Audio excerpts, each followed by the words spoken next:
well, writing should be accessible.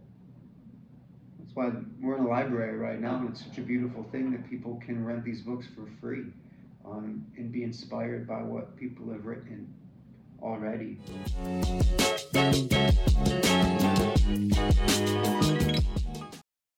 Hi everyone, my name's Allie, and welcome back to another episode of Booked in Detroit.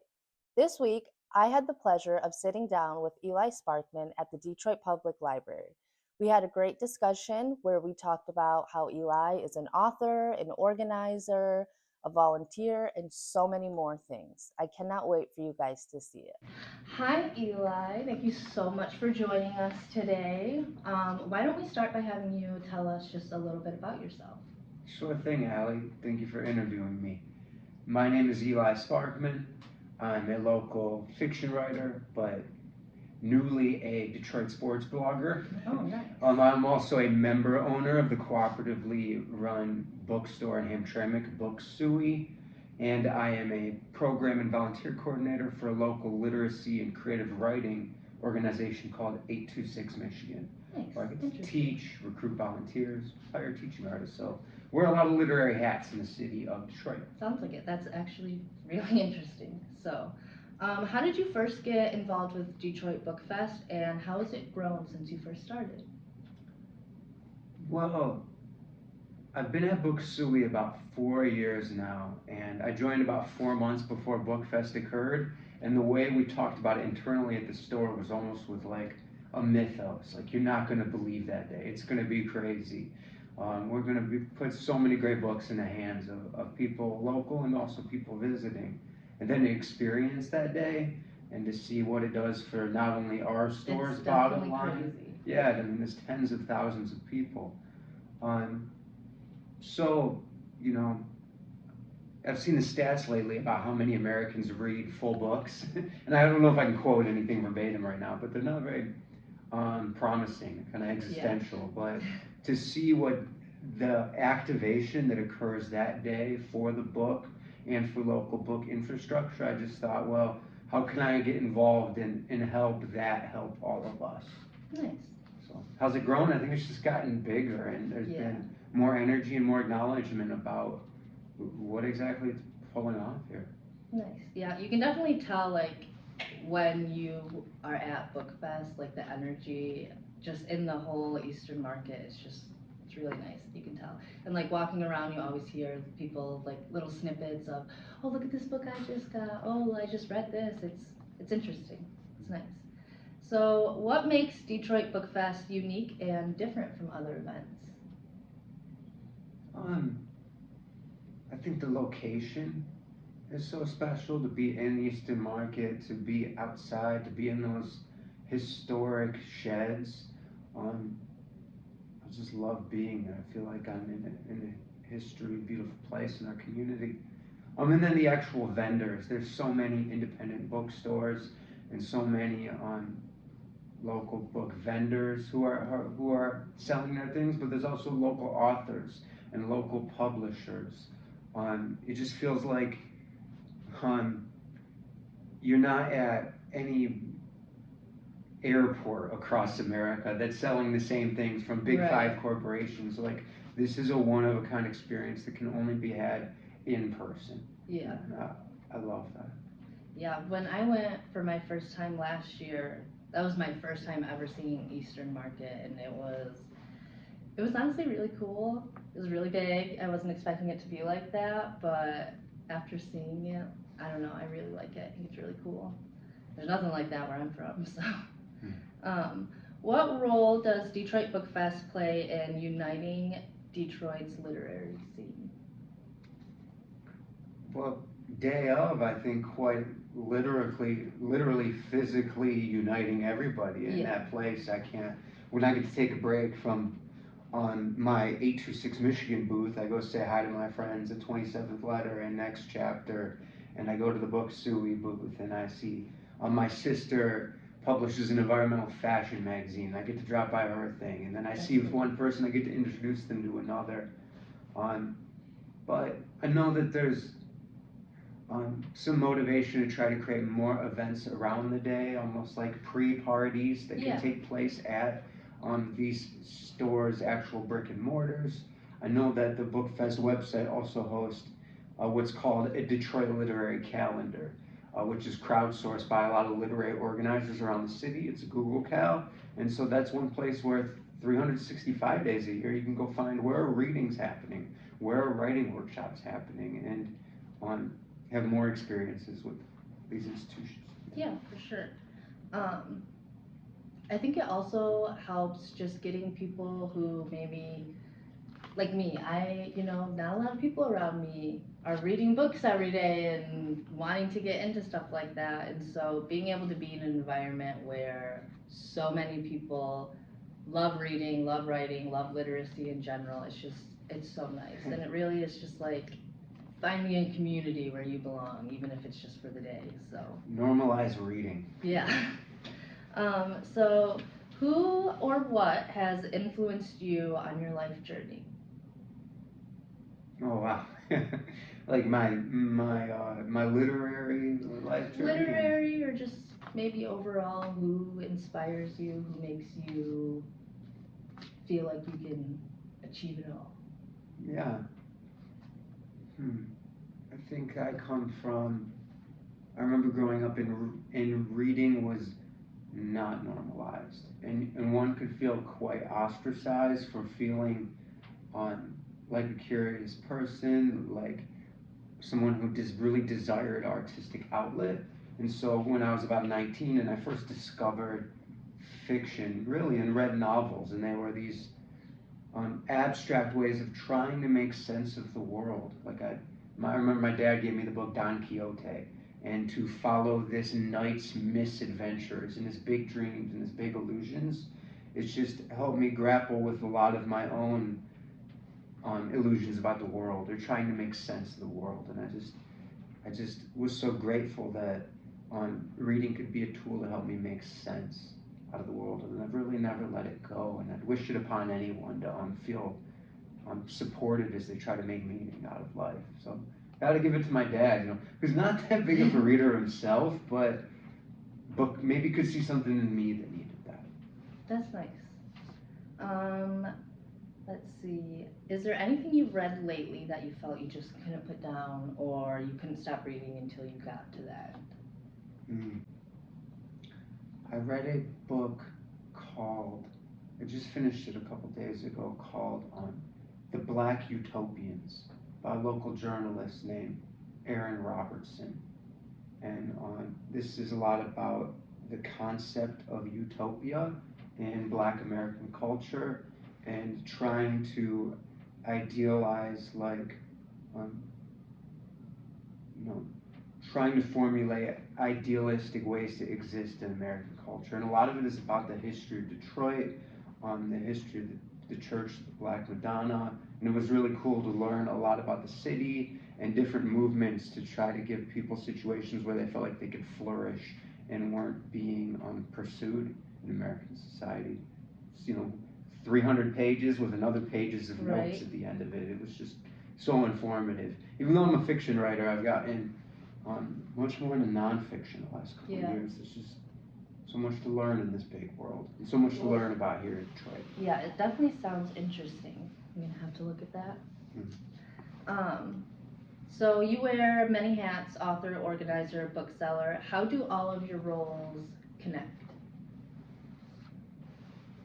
Well, that's kind of the question. I'm almost anytime I'm doing any one of those roles, I'm thinking, how can I streamline this in a sense? How can when I'm taking on one thing, it helps support the other. So that sounded a little vague. No, Maybe I don't know. I actually get it really good. I'm reading What You Are Looking For is in the library. It's Japanese fiction translated into English, and I just finished one of the stories last night, and one of the things they were talking about is parallel careers, where you're working two jobs pretty much at the same time, but they go hand in hand, they flow easily.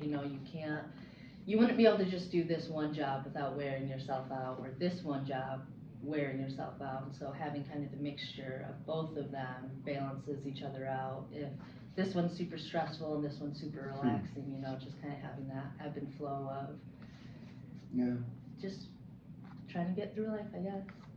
Maybe I have a more concrete example for me, which is like I go to a monthly meetup for journalists where I encounter so many brilliant people with very niche expertise, and a couple of them have had books come out in the last couple of years, and I've been able to incorporate that in programming I do at Book Suey. But on the other hand, I just taught a newspaper making project at 826 Michigan, and I was able to pull some of those journalists to come in and be volunteers in my classroom and to write alongside the students. I've also been reading so much local journalism lately, I felt like it's given me some nice tools for exploring my own personal essay writing capabilities in my Detroit sports writing blog. And so it's like been very personally gratifying for my artistic expression, but I was able to give the community some really cool stuff to think about and chew on in readings, but also I was able to give fifth graders some really expertise support. And so I'm just thinking, what are all the different puzzle pieces here? Now, how can we all work together to make each other stronger? So, people power. Yeah. So when writing, what does your creative process look like? Oh, I'm maybe I feel like I have a lot of roots in the surrealist, or sometimes what's called the Dadaist.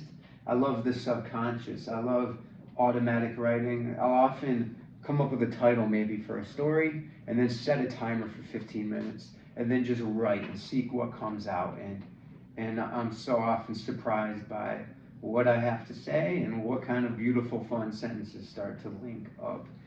And then I can go through and edit, or I can just never look at it again and be like, hey, I need to start from the ground up. But no matter what I'm writing, often just setting a timer and letting myself riff can be an effective and joyful and discovery oriented way to write.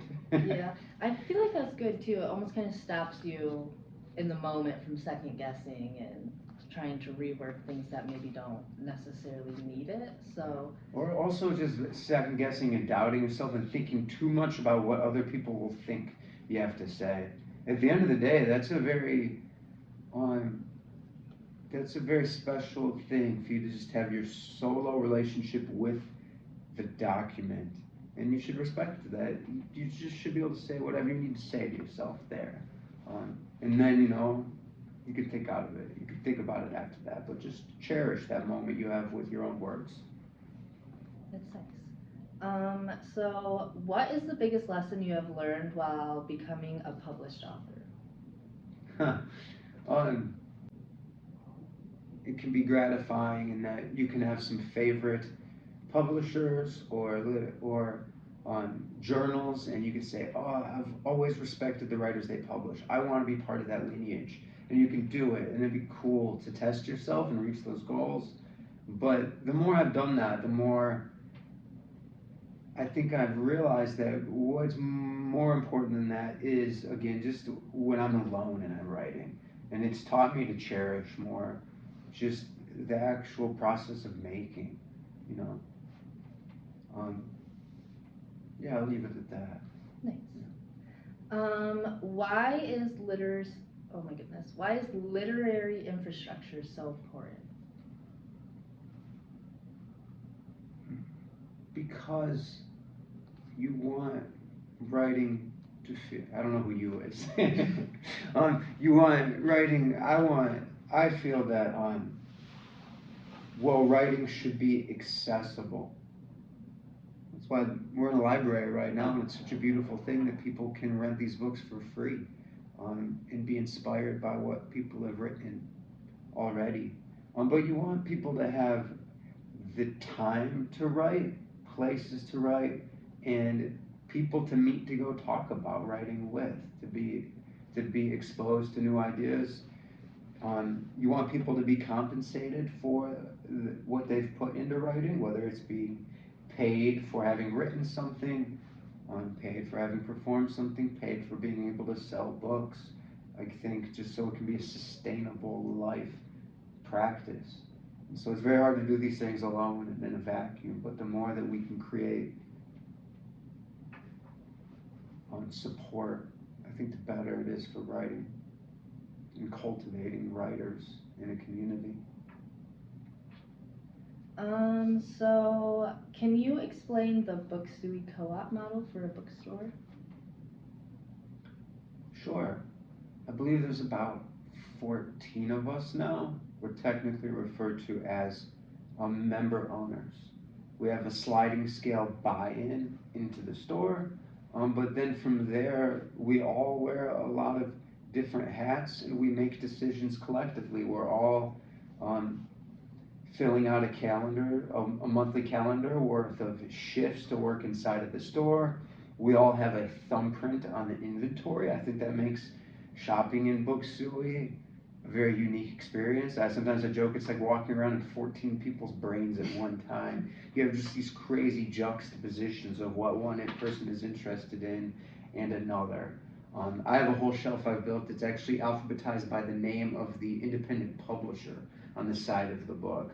But then we have people who are obsessed with sci-fi or manga or the fiber arts. And those aren't just someone looked up a list of top 10 books if you wanted to sell fiber arts. There's someone who has a really personal relationship with that genre and with that body of knowledge. So we all do inventory.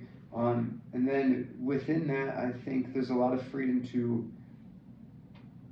pick what kind of work is for yours to do.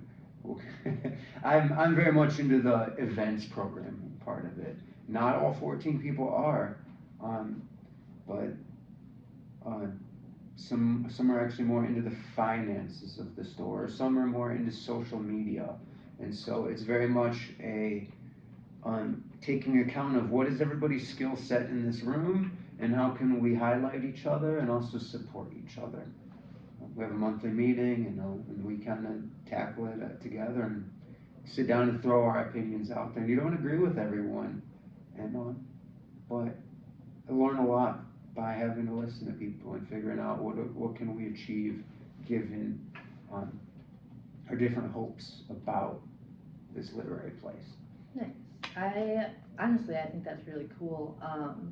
And I've heard of other like co-ops popping up. They seem to be more popular um, nowadays, I guess I'll say. But I think they're super cool. I think any kind of co-op is super cool and very beneficial. So there's a lot of freedom there, because we're all the boss, and it's not like you need to report to anyone. If you have an idea, there's a lot of freedom to pursue it and realize it. And as someone who already has a lot of other jobs, I don't need another full-time job. If I want to find ways to connect with other writers in the city, or even I love to email writers all across the country and say, hey, I'd love to host you at our bookstore, then I have the freedom to make that happen. That's nice. I really dig that as a part of my overall work I'm doing.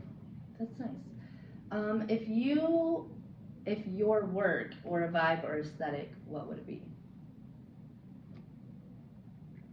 I don't know. uh, um,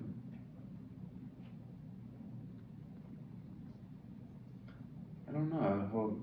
Humble. Like I love meeting new people and trying to figure out where they're coming from and learning from them and working together with them. And that's where all my best ideas come from is after having listened to someone else, thinking what can we make together. Even in my fiction writing, I feel like it's just very searching, um, just trying to listen to the world. That's nice. So before we get to our last question, I have one question I want to ask you, and that is, how do you feel that AI is going to affect the world of authors and publishing and all that? Oh, I'm not schooled enough on it. I've read my fair share of articles, but I don't know. I really don't know. I'm the You wrong don't know. person to ask. Do you feel that it's going to be a benefit, or do you think it'll maybe be more of a negative? If you just had to guess, not taking into like, just your opinion. It's gonna probably be a lot of negative things that go down, but it's probably gonna be partially what we're able to make out of it, what we use it for. Um, you know, part of the reason is that in my day job, we do so much handwriting with students that it's not even on my radar that much. We're just trying to create these settings where students are prompted and they know that they can write whatever they want that day. There's so much freedom in storytelling, whatever the genre of writing is that day. And so I'm so much more focused on students recognizing that that's for them to take on and do, that I haven't thought enough about that other side of it. I don't teach at the university level anymore. I know that some of my peers or colleagues who do that work are thinking very deeply about how to institute it or etc. But forgive me, I don't know. No, you're totally fine. I am friends with a lot of creative people, I'll say, and so hearing their conversations about it, it's interesting to see how everyone feels about it, with it becoming such an everyday part of our lives now and being integrated into so many things. So I don't use it.